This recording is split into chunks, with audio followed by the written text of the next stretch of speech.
could you actually give them just a thumbnail in terms of why you're up here and your background?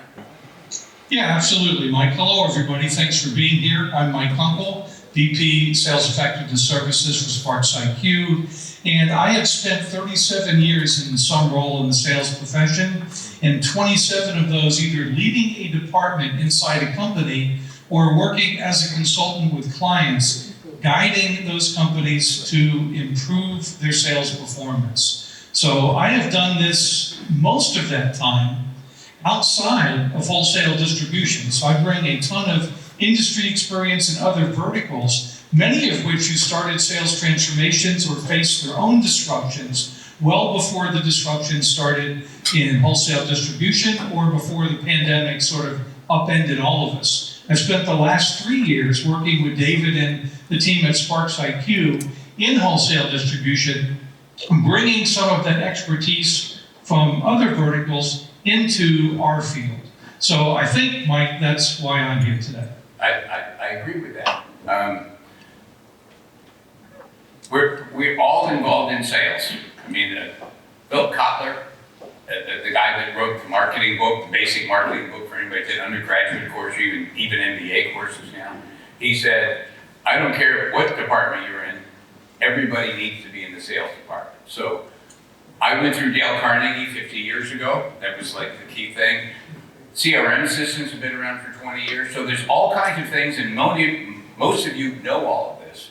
But the reason Mike and I are up here is that something different has happened. And David alluded to it because the world has changed. Buyers are changing how they want to buy. Our sales process and distribution, I mean, I used to run an electronics distributor called Schweber Electronics in Jericho, New York.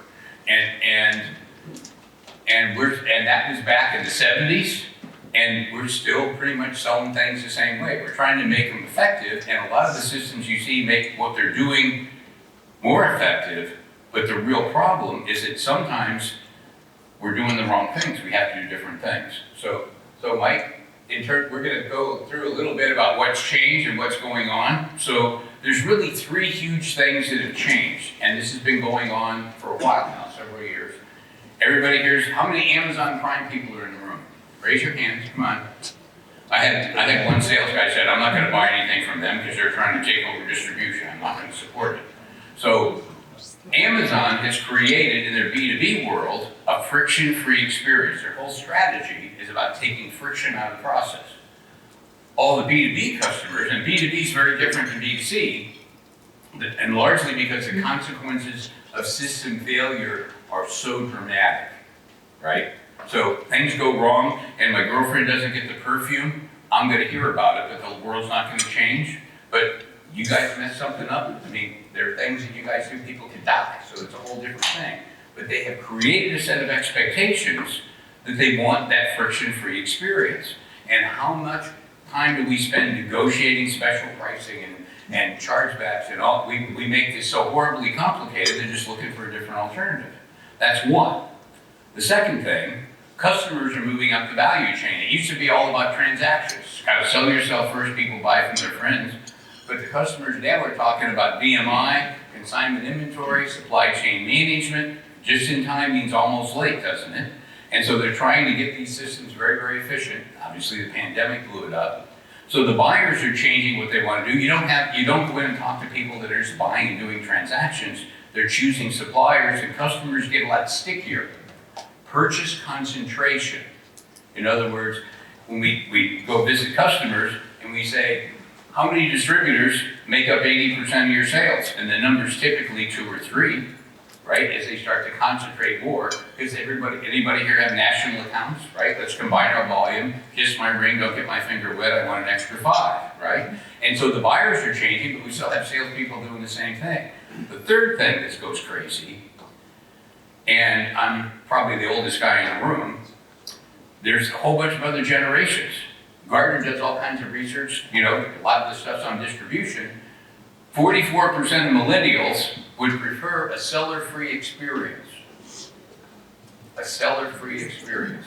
All that used to be, when I was a salesman back in the time of the dinosaurs, customers wanted to see me because they learned about what was new. Now they learn on the internet. All this stuff's done in advance. So all of a sudden, they want a seller-free experience. They're very busy doing other things. Our sales guys want to go make a bunch of sales calls. You can't even get access to the buyer. So the buyers have changed. So if you think about sales effectiveness and really aligning it properly, part of it is understanding what the buyer's trying to do and sell to customers the way they want to buy, not the way we've always sold in the past. So Mike, did I ping your BS filter yet? No, in fact, it's right on track, Mike. And I've seen another study that showed that up to 60% of millennial buyers wanted a sales-free experience as they're researching, as they're making their buying decisions. But unfortunately, a full 20% of those that chose that route wound up being highly dissatisfied with their purchase later. So they want the experience based on how salespeople often have sold to them in the past, but they're learning that that's not always the wisest decision. And I think it's also important to put that in context, that the buyers are reacting this way based on the way that sellers have sold in the past. And that is something that is completely within our control to change so that we can become more buyer-centric, more consultative, more value-focused, more outcome-oriented, with better business acumen, and really guide the buyers through making the best decisions. And that's something that we have to change, and I believe that will change the buyer's reaction to the sales force. What Mike just said is really critical, because when people say they want a seller-free experience, I remember an old Woody Allen movie where he's in a prisoner of war camp, and he had to go into solitary confinement down in the pit, and they sent him in there with a life insurance salesman, right? That's what they don't want to have that experience. I don't want this pushy guy, but the sense making that Mike's talking about. And by the way, because SPARXiQ is going to put a handout together on all this, Mike and I put together a bunch of links that will actually take you to those research reports so you can actually see it, maybe share it with some of your own guys in terms of getting some more information. But part of why it's been hard for people to see this is your salespeople have been trained to listen to respond, not listen to understand, which is part of what has to be different going forward. They're trained to listen and respond. So they're going through all this, they're trying to sell. It's like, how much did you sell today? And the thing is, how do they do the sense making and help that customer so they feel good about their decision? Those are skills. They're learnable. They're manageable. There's KPIs. You can put this whole thing together, but most distributors have been slow to the mark on it because we have this monopoly. Field sales own the customer relationship. If I start to change it, everybody talked about the third rail in distribution, right? You change the pay plan, oh my God, they're going to leave, take the customers with them. Very high pucker factor. So fundamentally, salespeople are doing market survey. We've done several studies for verticals in this industry, and the typical customer repurchase rate's like 80 to 90% plus. In other words, what they bought from you this month, they bought the same products last month or the month before. Are the salespeople selling? Right? If they bought the first time, they're selling. Other than that, they're servicing. Think about market making versus market serving. Field salespeople are critical if they have the skills to do what Mike's saying, but fundamentally, they're making the market. They're disrupting the customer. Typical deal.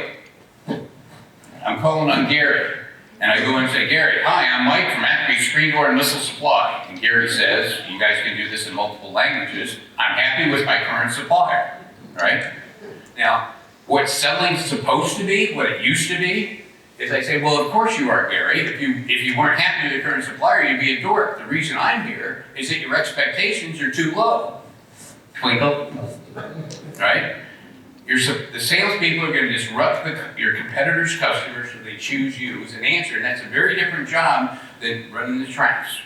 And a lot of people don't see it. And what happens, you don't see customers starting to buy differently. You don't see them sourcing things from Amazon. It just looks like there's more margin pressure.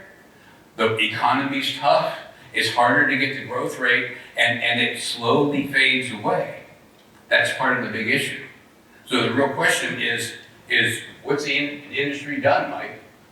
Because you guys are in the forefront of a lot of this. Yeah, that is in fact, Mike, the question. And I think this slide depicts a lot of the answers set. By the way, Mike and I are known for not necessarily being politically correct, but we're trying to be appropriate. What is this word, politically correct, of which you speak? I know not what that means. I know. That's why you're up here. So, Mike, look, I think what I'm seeing is a sliding scale. And I joke a lot that life is a bell curve, and it is. And on the far left of this bell curve, maybe a disproportionate amount of the skewed bell curve, are companies like that ostrich, right? Head in the sand, trying really hard not to recognize all of this change that we've been talking about and adapting to it to thrive and survive in the future. Then there's some gaggle in the middle, or if they're crows, it would be a murder of crows, which might be appropriate. But there's some gaggle in the middle of these companies that are watching what's happening. They may be listening to geezers like us talk about this, but I don't see them actually taking action, right? Being proactive, taking that data, doing something with it, and moving things forward. Then there's this really sweet part of the bell curve on the far right side who are listening to what the market is saying. They're reading the research reports. They're gathering together their executive teams and building a dream team of people who can collaborate cross-functionally with the buyer and the customer at the center of everything that they do. And they're building a new go-forward organization. And I'm working with some of these customers right now, and it's a smaller amount than I might like who have that particular mindset, but they are already seeing more consistent growth. They're seeing better margins. They're seeing a more engaged workforce. They're seeing customer satisfaction. You can hear from some of these people later on today. So I think it's that bell curve that's reality. It's the far right that are going to be buying the other companies over time. It's the middle and the far left that I worry about. What's your perspective on that?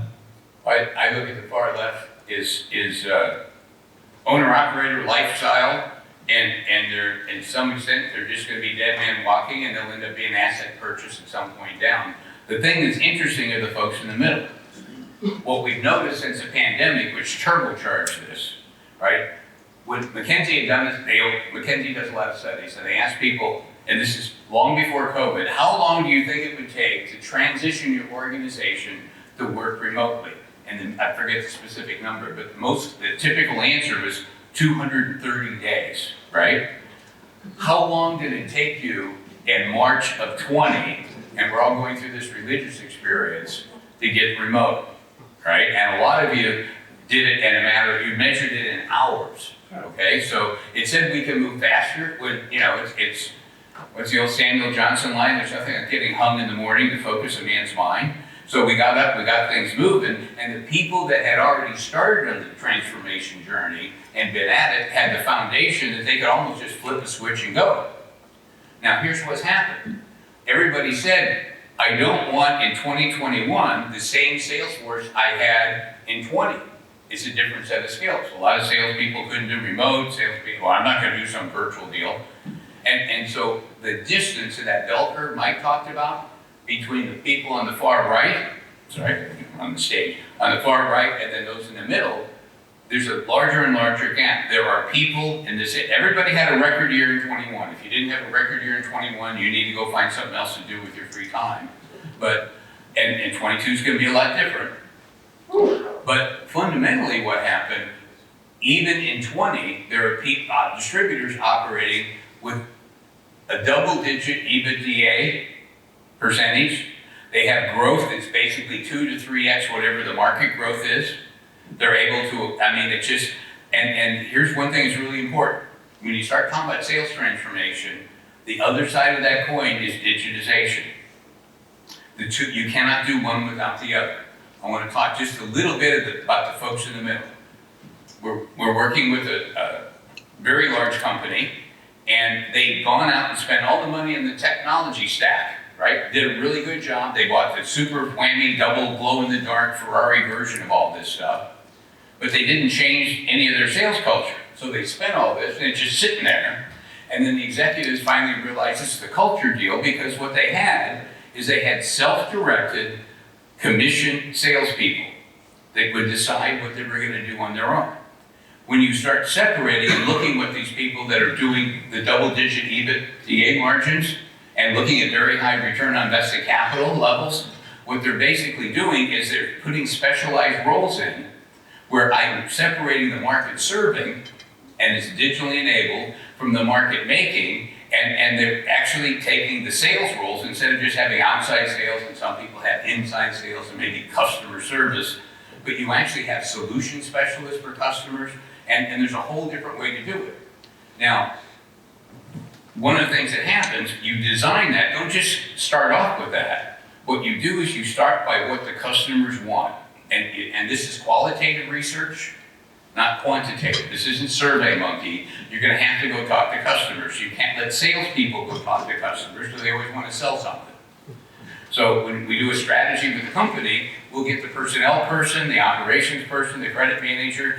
We get them to start calling customers, and it's basically, tell me about your life, what's bad? Where does your job suck? And as soon as somebody figures out you're not, you don't say, well, how can we sell you more? How can we be more valuable? That's how salespeople talk.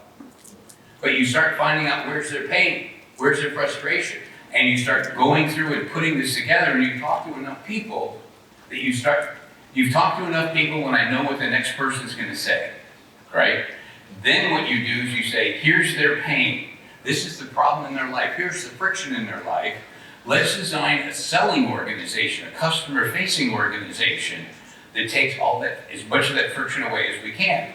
Instead of having sales and distribution being a push, you gotta get a big incentive program, get people about push, push, push.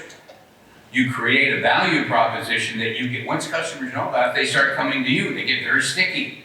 Because it's in their best interest, not yours, because they can buy product from anybody. So, this is what we typically see. I love that picture. I want you to find a bold and innovative way to do everything exactly the same way it's been done for 25 years. So Mike, what you're talking about, it seems, is this chart, right? I love this chart. So I think it was probably an NDM virtual event in 2020 where you and I spoke together, and I showed this chart, I think, for the first time. This is something I've been doing for years with clients. And folks, there's a lot of words here, and you will get the slides to dig into it. But think in these three big buckets. On the far left, there's strategy and strategic planning. In the middle, you're doing your go-to-market tactical planning. And on the far right, now you're able to work with talent and build execution, hiring, training, enabling, coaching, developing, etc. Right? Creating the culture that you want on a performance basis. Mike, what I see happening is that there are random acts of enablement or effectiveness happening all over the place in many organizations, and they're not clearing the things on the left before they move to the middle, before they move to the right. And not that everything here has to be to a level of perfection, but it has to at least be Geffen or good enough for now with a continuous performance loop. And Mike, you called me after that presentation where I showed this, and we probably talked for an hour or so about the dovetail between the work that you've been doing and the work that we do at SPARXiQ. And you've already been talking a bit about this customer and buyer acumen that you need to build. How are you guys going about that left side column moving into the top middle? But you end up spending, if you do the middle, one of the dumbest things, I shouldn't say it, an inappropriate investment, let's call it that, is you decide, I've got all these self-directed salespeople, they don't pay any attention to anything, and they anytime you have a sales meeting talk about launching a new product or this, that, or the other, they're thinking in their mind, you know, money talks and BS walks, right? I'm getting paid a commission, and I'm gonna go take care of my customers. Off they go. Strategy must start from the outside in. Customers have a lot of choices. And if you don't have a differentiated value proposition, the only thing that matters to them is price. Anybody feel any margin pressure? So the idea is that you have to do different things, not the same things better. And so the worst thing you can do is say, well, I'm going to get my sales guys organized. Let's go put it in a CRM system. It's a cram down. We're going to get these guys organized. And you can see all the research. It's the highest failure rate of any technology application that exists in the planet right now. And it just doesn't help. So the whole point that one company that built a tech stack, they realized they have to engage with their own sales team. And how do they engage with the sales team? You have to start with customers, and you cannot, because there are some young people in the room, and this may hurt. You can't rely on customer insight from your sales force. And for your young people, sometimes salespeople make things up. And you just don't want to make business decisions based on what they say. So you find out what the customers want, and you segment customers. If you go get a graduate degree in business today, you don't learn about segmentation with SIC codes and NAICS codes and industries and all that. You learn about behavioral segmentation. You segment customers by how they want to buy. So you're going to do an interview, it's real simple. Self-reporting is critical. Anybody here involved in Six Sigma or know anything about it? Well, there's a medal in that that's modeled after bonded theory, which is the qualitative research. It's a light version of what big consulting companies do. I mean, we could charge $400 to do one interview with the customer because there's the preparation, there's the follow-up and everything else. But here's the thing. You get somebody on the phone and you start asking questions. Self-reporting is critical. I want to talk to, where's the heartburn in your life? Whatever comes out of their mouth next is what's most important to them. I don't ask, what do you care more about, price or delivery? I mean, that's stuff that you'd flunk if you tried to do that in a survey, but that's what everybody does. Customers don't want that anymore. But if you can come back and you go do these surveys, and the beauty of getting a personnel person or an ops person to do it, they don't have to pretend they know anything about it. I'm kind of embarrassed. I don't know anything about your business. Can you tell me about your business? Well, boy, let me tell you something. And then what you're doing, and you'll get like 3 or 4 pages of notes coming out of that. That's how everybody does it. They teach you that in school. If you go to a big consulting company, that's how they do it. But once you have that fact base of what they want, then you design the sales process over here, and you start thinking about, as Mike said, you don't have to do everything, but we kind of use the suck-o-meter. Where do you suck the most, right? What's the biggest pain in your butt? Where do people, we're always late getting quotes in. Everybody else gets them in sooner. We can't seem to have, we got 80% of the product, we never get the last 20, and because we don't have to take whatever it is you got pain, build your strategy about this is where we're going. Here's the power. Because when you start getting involved thinking about real sales transformation, it's a journey, it's not an event. We're all very good at events, right? We're gonna have a big buck up and do this. You're going on a multiple year journey. The people you're gonna hear up here today have all been at this for years. And there's always surprises, right? It's easy to be brave from a distance, right? You get up here at the sharp end, and how do you explain to salespeople that have been making, in some cases, multiple hundreds of thousands of dollars a year and serving accounts for decades, that it's not worth it anymore? You're hostage to your sales force. So there's a major organizational change process, and all that happens on the left. If you start over there first, right? What business are we in?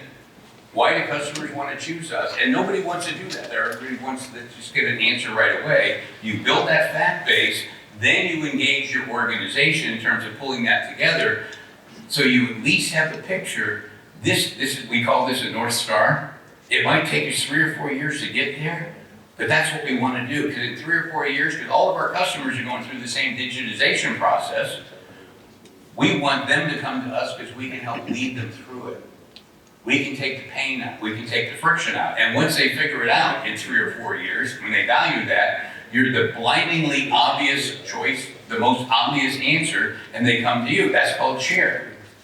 Competitive advantage, when you study competitive advantage, it's out of the Michael Porter's work. You either need to get a cost benefit, a cost premium, or a price premium.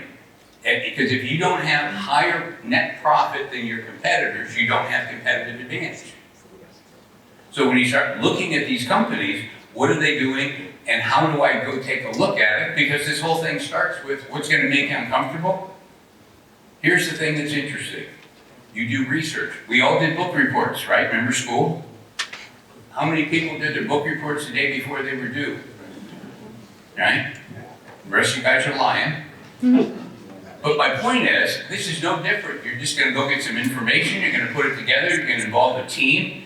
There's hard statistical evidence to say if 7% of your employees were involved in your strategy and pivot, your financial odds of success, being able to generate shareholder returns higher than what's generated in the industry, double. So Mike, what I'm hearing there is it all starts with your buyer and customer acumen, their personas, their goals, their roles, what we call coin-op, challenges, opportunities, impacts, needs, outcomes, and priorities. Everything in every direction starts to cascade from that point, which leads you to be able to create the right sales model. What's e-commerce? What's digital? What's Salesforce and the market makers? What should the org structure be? What are the roles? The right seats on the bus? Everything starts to filter down from there. And if you understand the buying process that these personas are going through, you can build your sales process to support that in a methodology that will be consultative, buyer-centric, outcome-oriented, value-focused, like we talked about at the beginning.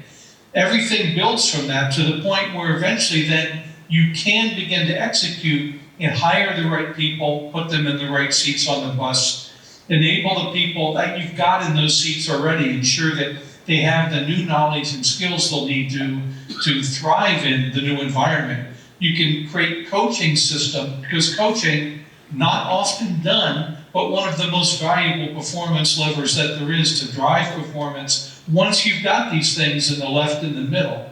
And you can create the culture, put the right sales management systems in place, and now you are truly transforming sales results. I want to come back to this in a second, but one of the things that we see is that it becomes really obvious once you have customer insight, and nobody believes it till they see it. But once you have the customer insight, it gets very easy to decide, I'm going to have an outbound inside sales. I'm going to have a solution specialist in terms of helping my customers grow. I deal in the construction business.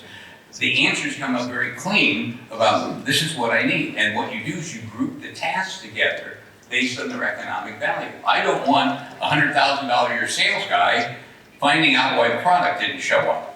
I want somebody digitally enabled that can do it a whole lot less. So the market servers focus on market serving, but they focus on customer retention and growth and share of wallet, right? Salespeople are on the offense.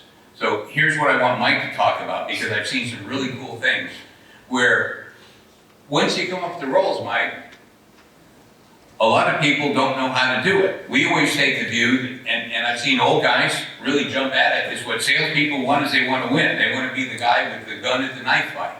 And so I don't care how old they are, but if you show them how they can win, they'll run through walls for you. A lot of them will.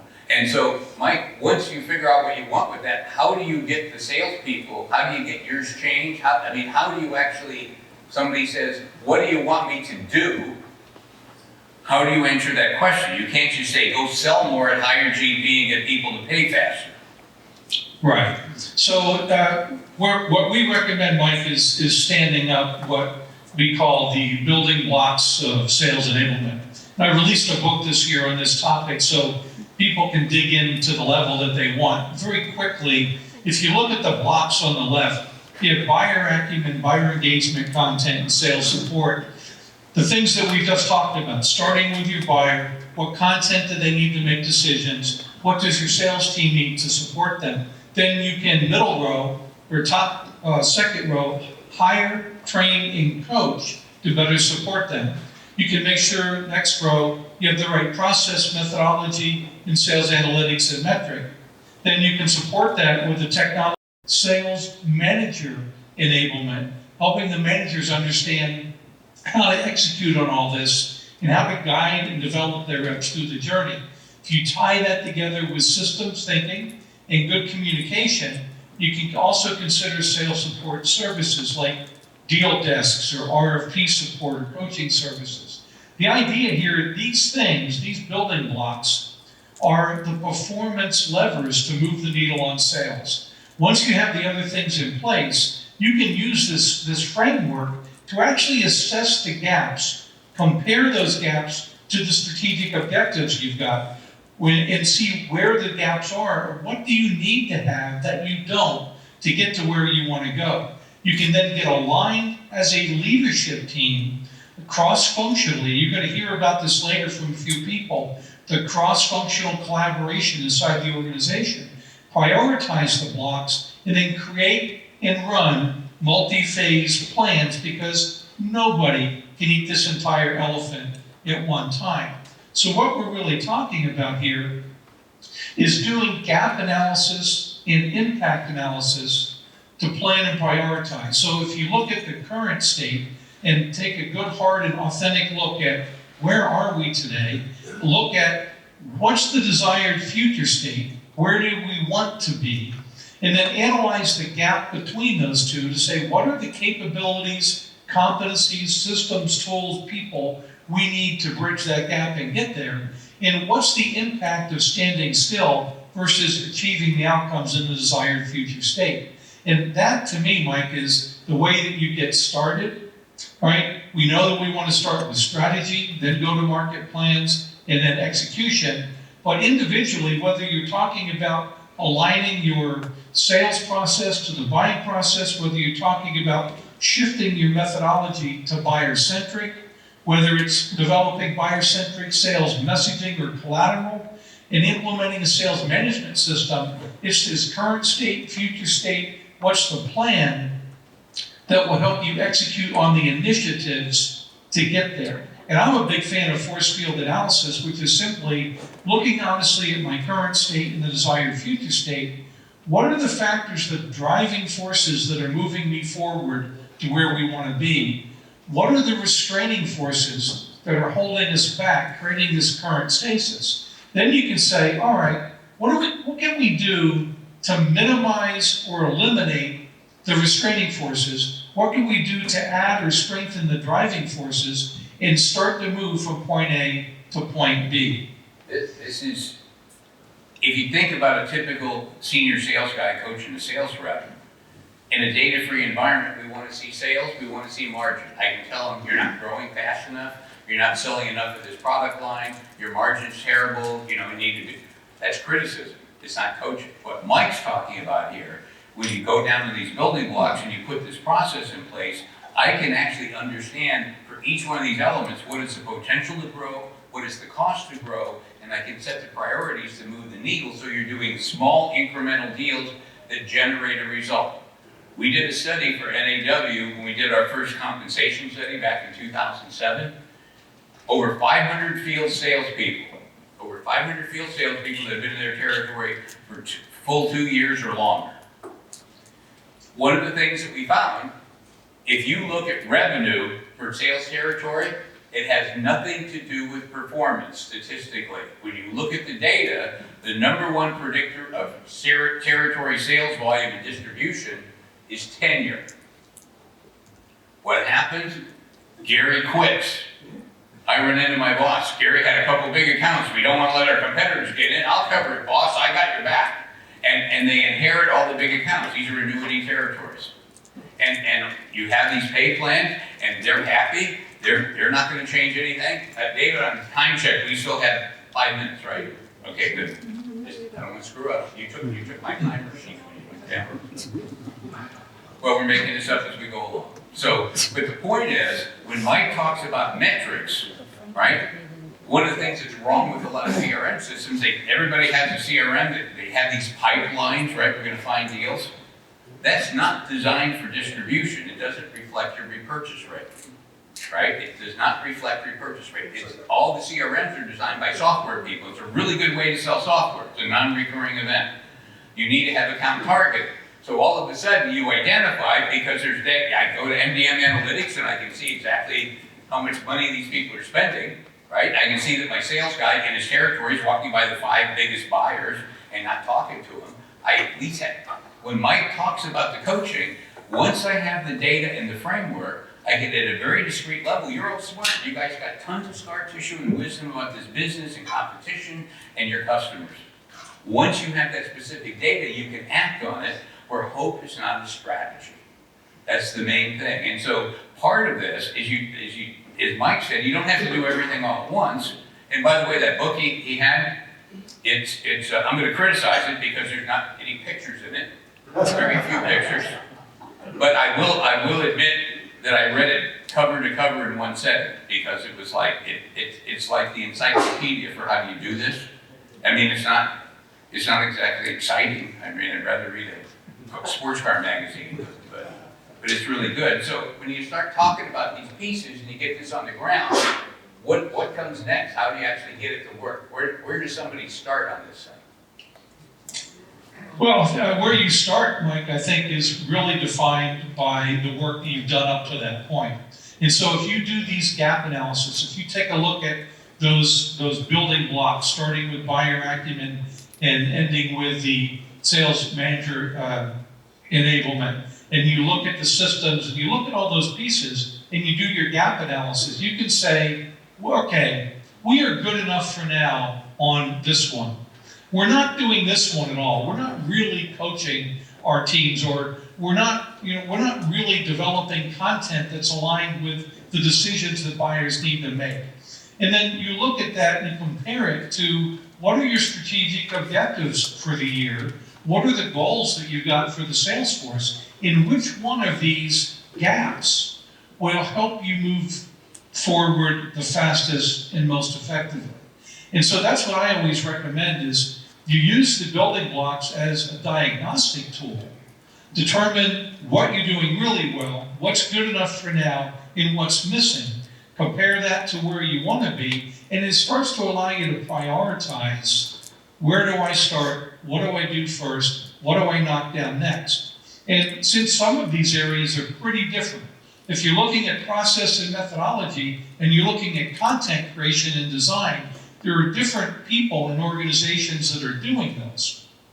So you can actually run some of these projects concurrently, and some of them you can't do that. So if you look at all of the blocks, assess where you are, where you want to be, compare to your objectives, create those plans, line them up in a priority order, you can start to execute. And now you're not doing random acts of enablement bouncing off of walls, but you're doing one or two projects at a time. You're layering other things on top of them when you're done. And in the course of the year, you won't recognize where you are compared to where you started. That's how I've always approached it. Well, and to go to what Mike said, and I heard this from Mike Workman at Texas A&M years ago, if you've seen one sales transformation, you've seen one. They're all different. Well, but the thing is, it goes with your starting point, it goes with your customers, right? Because you're trying to get aligned with your customers. So we went through one of these with a HVAC distributor, and they had a couple old guys that were very much the relationship, old school and everything else. But they also had, at HVAC, you have some old contractors too, and they just like that and don't move my cheese. So part of what happens, people are afraid to engage the sales force. But if you engage the sales force and say, this is not what we're doing tomorrow. This is where we're going to be in 5 years, right? Herbie, you're going to probably pull the plug and be out of here before then. But we've got a bunch of old customers that don't want to change. We're going to do, and by the way, this assumes you have some trust with your people, right? This company, they trusted the owner. He never made his profit off the backs of the employees. And he said, look, we're going to change pay plans. We're going to do all this stuff. A players are still going to make A money, C players will make C money, and we're in this for the long run. So we took the old geezers, and we realigned the accounts, and we took the old curmudgeon customers and got them all lined up, and then the old customer and the old sales guy could get together and talk about these stupid millennial snowflakes and they're getting all the stereotypes. Well, it's all still about relationship. We are in a relationship business because, and by the way, relationships are necessary, but they're no longer sufficient in themselves to be successful. But in a B2B, and there's a whole discussion on what's the difference between B2C and B2B. Relationship is a proxy for time and money. If I trust you, right, if we have a relationship, there's trust in it, I don't have to negotiate everything all the time because I know you don't want to lose my business. I mean, there's economic values to all this. It's actually mapped out. If you go study channels, it's called service outputs demand that the customers are asking for and service output supplied. So you can actually take these pieces and put it all together. So our bottom line on this, and there's a bunch of extra slides. Mike Kunkle, by the way, when you guys get to know Mike Kunkle, I think when Mike actually has a conversation with his neighbor, he has a PowerPoint. Okay? And there's a bunch of other slides. There's some really cool stuff here. And so you guys, I'm not sure you guys are going to download whatever, they're going to hand it out or whatever. But in terms of our bottom line for this, start with what your customers want in 5 years. Ask them, and they don't know. Remember Henry Ford said if I asked people what they wanted, they would have wanted a faster horse. But you listen to where there's friction, where's their pain, what's their customers forcing changes on them, right?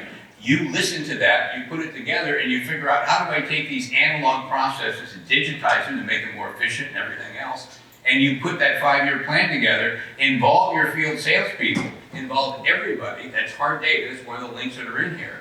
And the whole point is to start on the journey and don't just spray a money hose buying technology because it's just not going to work. So, I mean, that's the punchline on that. And then you heard Mike talk about this gap analysis, right? Do not attack on all fronts and achieve on none, right? Take your phaser, remember Star Trek? Turn the knob up to kill and break the knob off. Pick one thing, nail it, then pick the next thing. You just pick the things that are going to help fund the following deals. And the change management, our view, how many people have gone through an ERP conversion? Right? Look at the hands, right? Nobody's smiling. It's like a root canal without anesthetic. If you decide to go down this, in Florida they say, don't ever pull a gun on somebody and say stop or I'll shoot if they're a bad guy. Right? Because they're bad guys, they'll take the gun away and shoot. In Florida, I'm from Florida, we don't do mass down there. Everybody carries a gun. You see a Kobe, you shoot. But they say if you pull a gun out on somebody, it's better to be judged by 12 than carried by 6. You empty the magazine. Don't start down this thing. And by the way, the changes you make along the way will fund the subsequent investments. One of the things I've seen David and the guys do at SPARXiQ, quick start, generate some extra money. Don't put it in your pocket. Use it to fund the next one. That's how you do this in incremental pieces. But it's going to cost you 18 months, 36 months. You're going to hear people who have been at it even longer and cost money. So don't go into the effort unless you have the resolve and the resources to complete it, knowing that your changes as you make will fund most of it. So you got to have, don't delegate this. Don't delegate your technology transformation to your IT guy. It must be led by the CEO. Don't delegate sales transformation to an old curmudgeon VP of sales who's been there for 35 years. The CEO's got to be involved. And in terms of experts, Mike, what do you think about experts? Ever seen any bad experts in this? No, and most of them use a lot of nice PowerPoint slides. I should have expected it. So anyway, we just wanted to give you a taste. This is really about hearing other people.